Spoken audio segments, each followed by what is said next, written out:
प्यारे बच्चों, आपका बहुत बहुत स्वागत है। आज मैं नाना साहब की पुत्री देवी मैना को भस्म कर दिया गया।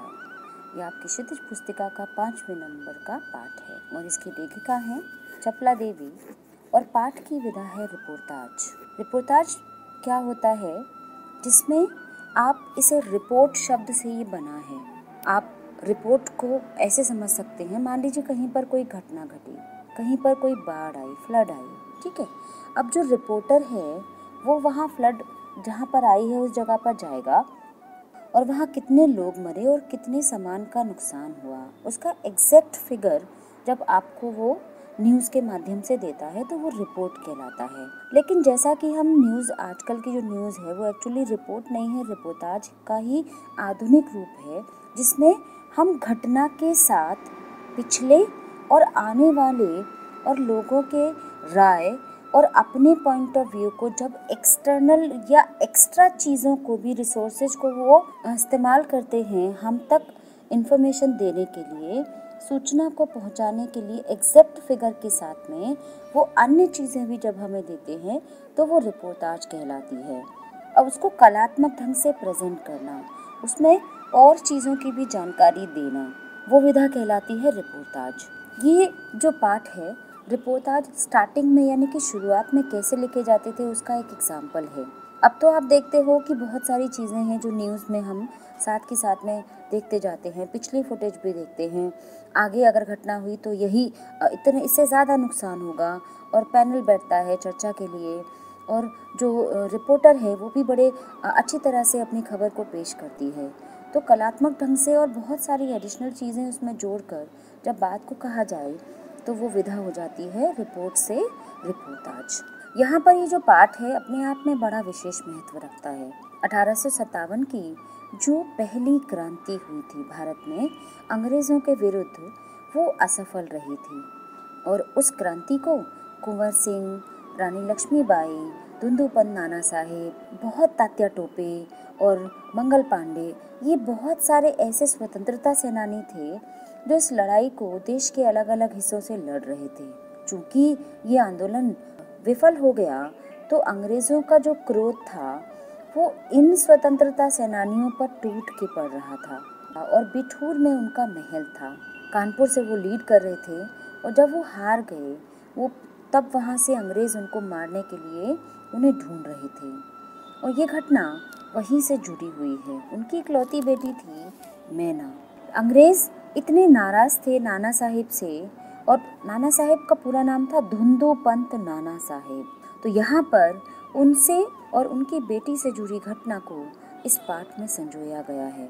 ये रिपोर्टाज है और नाना साहेब की पुत्री देवी मैना को भस्म कर दिया गया। 1857 के स्वतंत्रता संग्राम से संबंधित बलिदान कथा है। इसमें नाना साहेब की किशोरी बेटी के साथ क्रूर अत्याचार का वर्णन किया गया है। सन 1857 के संग्राम के विद्रोही नेता धुंधुपंत नाना साहेब जब असफल होने पर भागे तो अपनी बेटी को ना ले जा सके। मैना बिठूर में स्थित उनके महल में रहती थी। जब नाना साहेब भागे, अब भागे क्यों? क्योंकि वो आंदोलन असफल हो चुका था और अगर वो अंग्रेजों की पकड़ में आ जाते तो वो आगे देश के लिए कुछ नहीं कर पाते। इसलिए वो अंग्रेजों की पकड़ में नहीं आना चाहते थे और जल्दबाजी में अपनी बेटी को साथ नहीं ले जा सकी। उनकी बेटी कानपुर से थोड़ी दूर बिठूर है, वहाँ बिठूर के महल में रहती थी। इधर संग्राम की समाप्ति पर अंग्रेजों ने कानपुर में भीषण हत्याकांड किया, बड़ा नरसंहार किया। उसके बाद वे बिठूर पहुंचे और उन्होंने नाना साहब का राजमहल लूट लिया। लूटने के बाद उन्होंने महल को भस्म करने के लिए तोपें लगाईं। क्यों भस्म करना चाहते थे? क्योंकि अंग्रेज इतने नाराज थे नाना साहेब से कि वो उनसे जुड़ी किसी भी चीज़ को छोड़ना नहीं चाहते थे। क्यों नहीं छोड़ना चाहते थे? कि अगर एक बार इतना बुरा हश्र इनका हो जाएगा तो फिर किसी और की उनके खिलाफ खड़े होने की हिम्मत नहीं होगी। जब वहाँ पर तोपें दागी गईं तो तोप दागने से पहले उस महल में से एक बड़ी ही सुंदर बालिका बाहर निकली। उसने अंग्रेज सेनापति से प्रार्थना की कि वे महल को ना तोड़ें। सेनापति को उस पर दया आ गई और उसने बालिका से इसका कारण पूछा। बालिका ने कहा कि यह मकान मुझे बहुत प्रिय है और इस जड़ मकान पदार्थ का, इस महल का कोई कसूर नहीं है। आपके तो जो दोषी हैं वो मेरे पिता हैं। तो फिर इस निरपराध महल पर को क्यों दंड दिया जाए, और ये मुझे बहुत प्रिय है, आप इसको ना तोड़ें। सेनापति हे ने कहा कि वे मजबूर हैं, उन्हें इस ऑर्डर का पालन करना होगा। तब मैना ने सेनापति को अपना पूरा परिचय दिया। उन्होंने बताया कि सेनापति हे थे, उनकी एक बेटी थी मैरी, और वो मैना की फ्रेंड थी, सखी थी, और दोनों मित्र एक दूसरे को बहुत चाहते थे।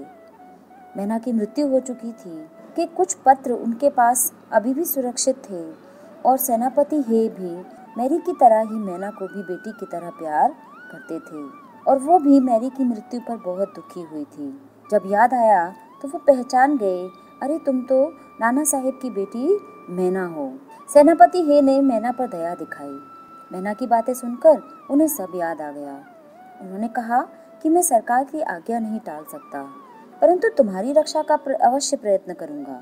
तभी जनरल आउटरम वहां पहुंचे। विकराल रूपधारी, कराल रूपधारी, क्रूर, ऐसे विशेषणों से उन्हें नवाजा गया है।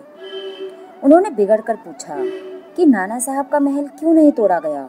सेनापति हे ने उनसे निवेदन किया कि उस महल को बचा लिया जाए। आउटरम ने कहा, यह असंभव है। अंग्रेज नाना साहब पर बहुत क्रोधित हैं, और इसके लिए गवर्नर जनरल की आज्ञा लेनी पड़ेगी। हे ने सुझाव दिया कि गवर्नर जनरल केनिंग को इस आशय हेतु एक तार भेजा जाए, और हे ने लॉर्ड केनिंग को एक टेलीग्राम भेजा, और आउटरम ने कहा कि उसे महल तोड़ने और मैना को गिरफ्तार करने का कदम उठाना ही होगा। सेनापति बड़े दुखी मन से वहां से चले गए। आउटरम के सैनिकों ने मैना को गिरफ्तार करने के लिए महल का कोना कोना छान मारा, किंतु कन्या का कहीं सुराग न लगा। और संध्या के समय लॉर्ड केनिंग का एक तार आया। उन्होंने कहा कि लंदन के मंत्रिमंडल का आदेश है कि नाना का स्मृति चिन्ह तक मिटा दिया जाए, यानी कि नाना साहेब से जुड़ी प्रत्येक निशानी को मिटा दिया जाए, उनसे जुड़ी हुई किसी भी चीज़ के अवशेष को छोड़ा ना जाए, और जो लोग उनका साथ देंगे उनको भी मार दिया जाएगा, उनको भी खत्म कर दिया जाएगा। और लंदन के मंत्रिमंडल का आदेश के अनुसार नाना का स्मृति चिन्ह तक छोड़ा नहीं जाना चाहिए।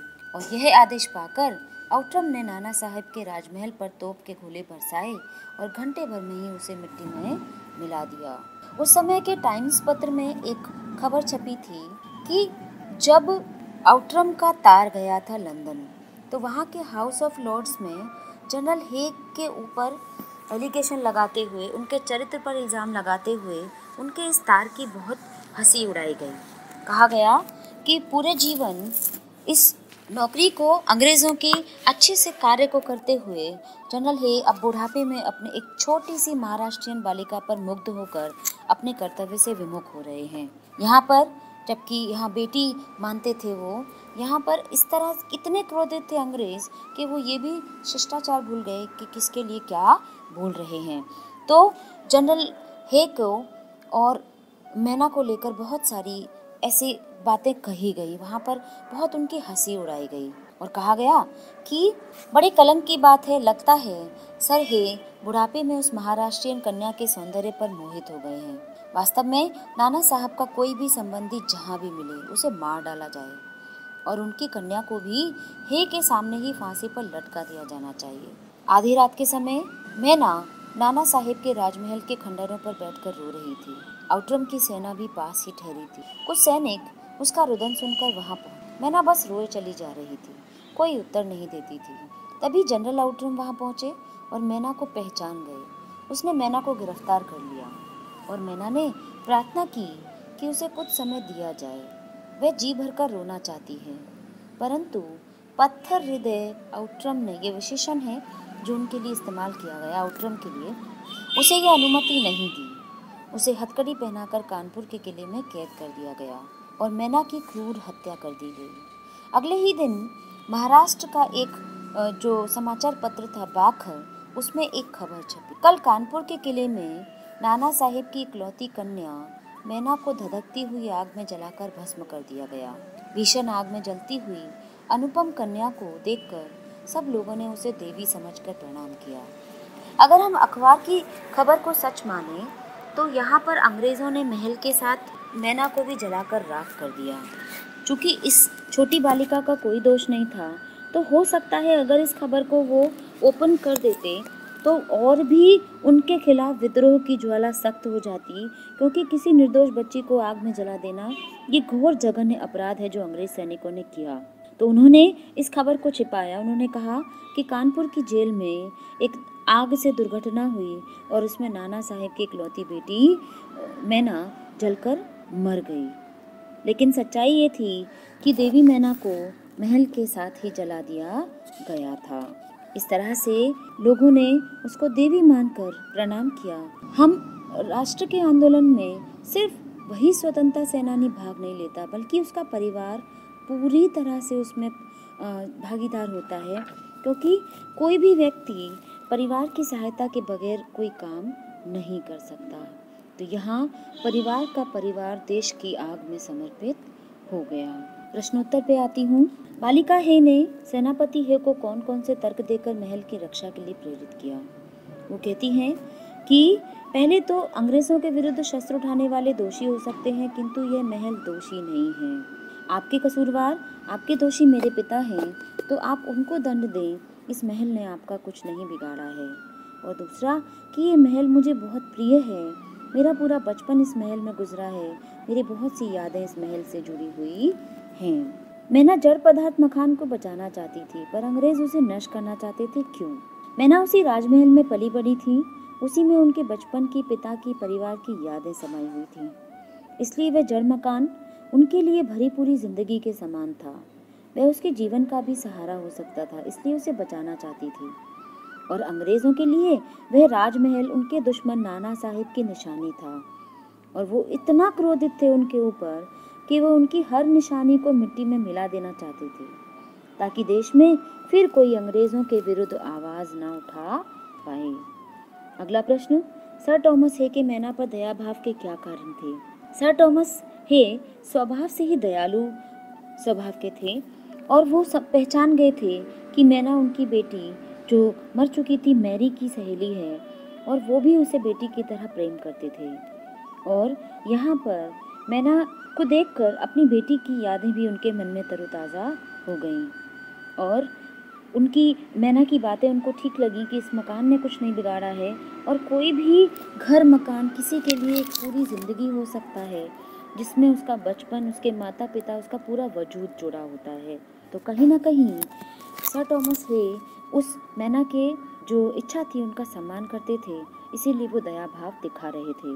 मैना की अंतिम इच्छा थी कि वह उस प्रासाद के ढेर पर बैठकर जी भरकर रो ले, लेकिन पाषाण हृदय वाले जनरल ने किस भय से उनकी इच्छा पूर्ण न होने दी। जनरल आउट्रम के मन में भय रहा होगा कि अगर उसे नाना साहेब की बेटी के प्रति जरा भी सहानुभूति दिखाई तो ब्रिटिश सरकार का गुस्सा उन पर फूट पड़ेगा, और इसके लिए उन्हें दंड भी मिल सकता है, और क्रोध से पागल सामान्य अंग्रेज नागरिक भी उस पर नाराजगी प्रकट करेंगे। इस कारण उसने मैना की ये छोटी सी इच्छा भी पूरी नहीं होने दी। और यही बात सच थी कि अंग्रेज सरकार का आदेश था कि जो भी नाना साहेब या उनसे जुड़े लोगों पर जरा भी दया भाव दिखाएगा तो उनके साथ वही सलूक किया जाएगा जो एक विद्रोही के साथ किया जाता है।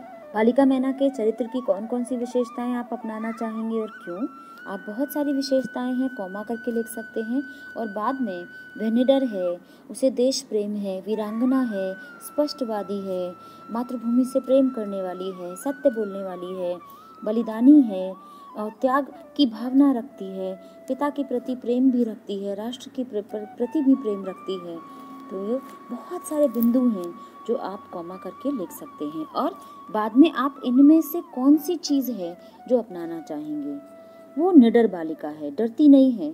सेनापति हे से अपने सैनिकों के साथ राजमहल को तोड़ने आए और उनसे निडर होकर उनका सामना किया, और अपने पकड़े जाने का डर था फिर भी वे हे के सामने आई और उसे राजमहल ना तोड़ने की प्रार्थना की और तर्क दिए, और उनके मन में करुणा भाव भी जगाई।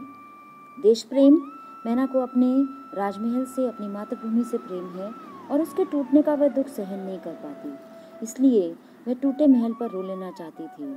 यह अपनी मातृभूमि, अपनी चीज़ों से, माता पिता के प्रेम से जुड़ी चीज़ों के प्रति उसका स्नेह है। बहुत सारे बिंदु हैं, आप उनको कोई भी चुन सकते हैं। टाइम्स पत्र ने 6 सितंबर को लिखा था, बड़े दुख का विषय है कि भारत सरकार आज तक उस दुर्दांत नाना साहब को नहीं पकड़ सकी। पहले तो दुर्दांत एडजेक्टिव जोड़ा है नाना साहब के लिए।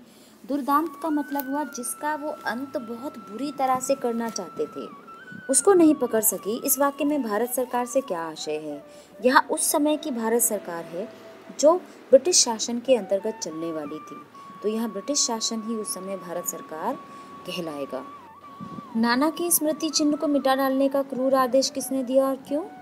लॉर्ड केनिंग ने दिया था। लंदन से मंत्रिमंडल की इच्छा के अनुसार यह आदेश आया और नाना साहेब के नेतृत्व में 1857 में जो क्रांतिकारियों ने अनेक अंग्रेज नर नारियों को मार डाला था, इसलिए वो उसका बदला उनसे लेना चाहते थे और बदले में उनका अवशेष तक न बचे, उनकी कोई निशानी तक न बचे, ये उनका आदेश था।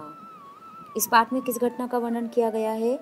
इस पाठ में 1857 के स्वतंत्रता सेनानी नाना साहिब की बेटी मैना के बलिदान की कथा का रोमांचक वर्णन है। यहाँ उनके बलिदान की कथा को गाया गया है और अंग्रेज सरकार ने नाना साहिब के महल को ध्वस्त करने और उनके रिश्तेदारों को मार डालने का आदेश दिया। नन्ही मैना ने साहसपूर्वक अपने महल को बचाने की कोशिश की, परंतु अंग्रेजों को जरा भी दया नहीं आई। उन्होंने महल को चकनाचूर कर डाला और मैना को जलती हुई आग में जलाकर मार डाला।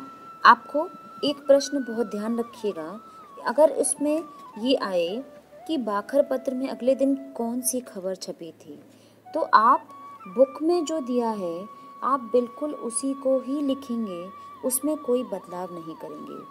मैं आपको बताती हूँ कि बाखर पत्र की कौन सी खबर थी जो छापी गई थी। उस समय के महाराष्ट्रीय इतिहासवेत्ता महादेव चिटनवीस के बाखर पत्र में छपा था, कल कानपुर के किले में एक भीषण हत्याकांड हो गया।